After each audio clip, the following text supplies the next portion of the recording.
based on a question that was posed in one of the Bigfoot groups on Facebook. The question was, is Sasquatch an animal or a spirit? A lot of people believe that Sasquatch is a spirit. They talk about interdimensional and stuff like that. But, and another thing is, a lot of people actually seem to become offended if you say the Sasquatch is an animal. It's as if somehow being called an animal is degrading him. I think that's only the case if you put the word filthy in front of it. Filthy animal. I don't know. But one thing I do know is that Sasquatch is definitely an animal. Every living creature, whether it's a mammal, an amphibian, a reptile, we're all, everything, we're animals. Because we fall under the animal kingdom. If you recall biology, the animal kingdom is kingdom, class, order, phylum, genus, species, however the breakdown is. But the first one is kingdom. Well, that's the animal kingdom. And then wherever you fall as you progress down that ladder, whether you're mammal, reptile, amphibian, whatever, you're all of it is part of the animal kingdom. So Sasquatch is absolutely an animal. As you go down that ladder again, Sasquatch is a mammal. Hair.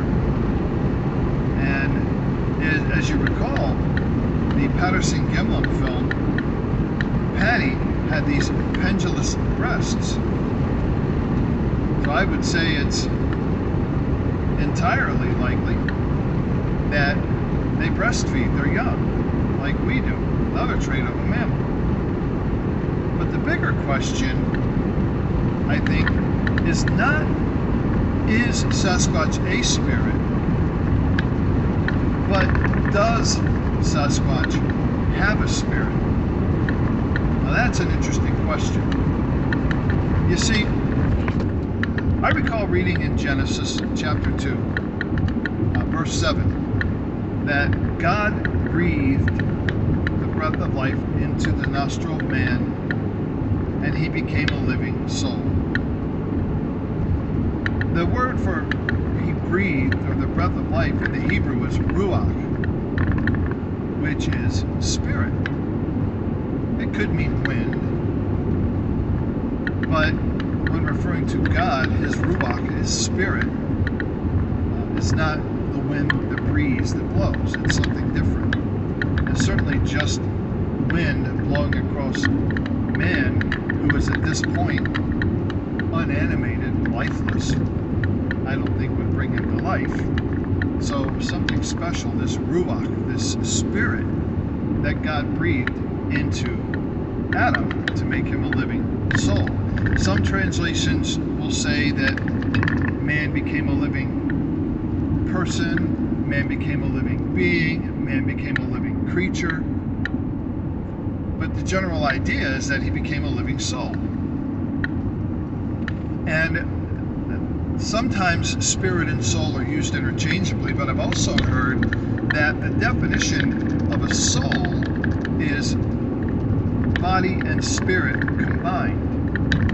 You have just a body, and if you put a spirit into that body, then that becomes a living soul, or a soul.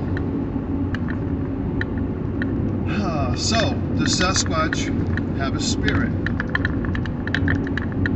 And I'm not asking, is Sasquatch spirited? And obviously, he is. In the way that, well, he tries to evade humans, or confront humans, or provide for their families, or protect themselves and their young. They all do so in a spirited manner.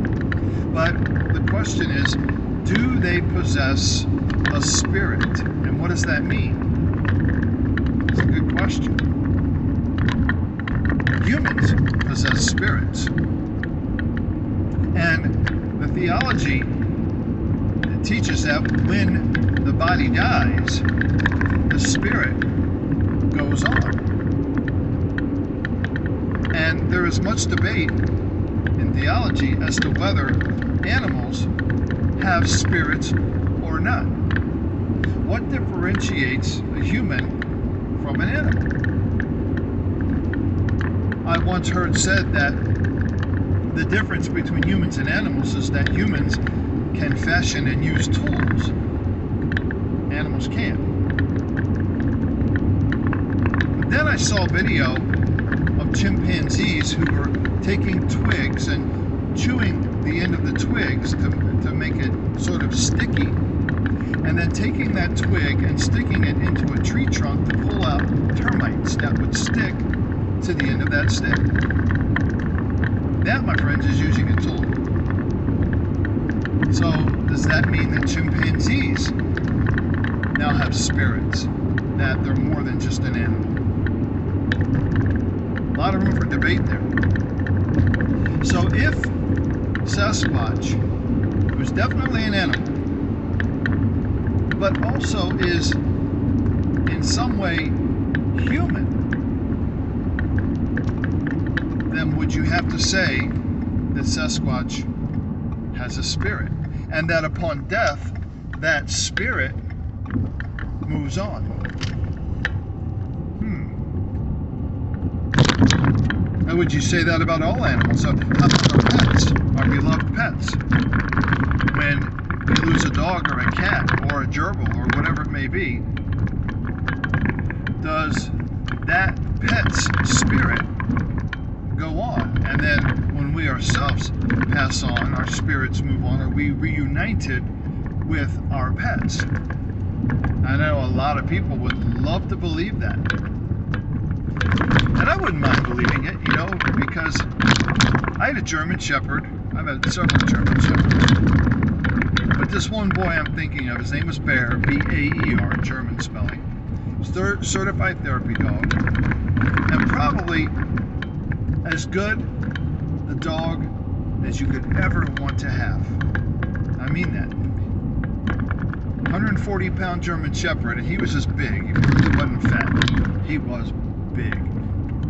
So, when I pass on, Lord willing, many years from now, will I see Bear in the next life? That's a debate. And people will use scripture one way or the other. I think the difference between just regular animals, domesticated, wild, and perhaps Sasquatch would be whether or not Sasquatch is some type of a human. They're obviously intelligent. And I don't think you can really define humanity by intelligence. Excuse me, I'm going over some really bumpy roads here, as you could see. Dirt and gravel roads, and we're entering into spring here in a couple of weeks. Stuff is stalling and melting, leaving big, they're not potholes, they're moon craters. But at any rate, intelligence doesn't define whether you're human or not.